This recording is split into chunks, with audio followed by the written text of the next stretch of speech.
YSR Congress party అధినేత మాజీ ముఖ్యమంత్రి వైఎస్ జగన్ 3 రోజుల పర్యటనలో భాగంగా కడపకు చేరుకున్నారు.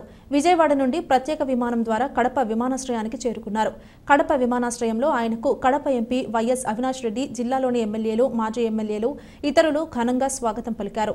విమానాశ్రయం బయట వైఎస్ జగన్ ప్రజలకు అభివాదం చేస్తూ పులివెందులకు రోడ్డు మార్గాన బయలుదేరి వెళ్లారు.